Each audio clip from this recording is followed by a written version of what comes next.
সেদিন চলে গিয়েছিলাম ব্যারাকপুর দাদা বৌদি রেস্টুরেন্টে।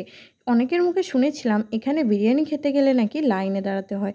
গিয়েও দেখলাম একেবারেই সত্যি কথা। অনেকক্ষণ লাইন দেওয়ার পর আমরা চলে গিয়েছিলাম সেকেন্ড ফ্লোরে। এখানকার অ্যাম্বিয়েন্সটা খুবই সুন্দর ছিল। আমরা স্টার্টারে অর্ডার করে নিয়েছিলাম ডায়মন্ড ফিশ ফ্রাই, আর এই দাদা আমাদের খুব সুন্দরভাবে খাবারটা সার্ভ করে দিচ্ছিলেন। আর এখানে ফিশ ফ্রাইয়ের মধ্যে যে ভেটকিটা দেওয়া হয়েছিল সেটার খুবই ফ্রেশ ছিল, এবং এটা গ্রিন চাটনির সঙ্গে খেতেও বেশ সুন্দর লাগছিল। তারপর আমরা এগিয়ে গিয়েছিলাম আমাদের মেন কোর্সের দিকে। যেহেতু দাদা বৌদি বিরিয়ানির জন্য খুবই ফেমাস, তাই আমরা এখানে বিরিয়ানি অর্ডার করেছিলাম। আমরা 1 প্লেট চিকেন বিরিয়ানি এবং 1 প্লেট মাটন বিরিয়ানি অর্ডার করেছিলাম।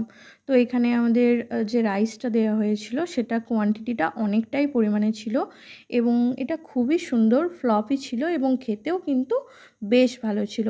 তবে এখানকার যে মাটনের পিসটা দেওয়া হয়েছিল মিডিয়াম সাইজ ছিল, আর এর টেস্ট আমার এভারেজ লেগেছে।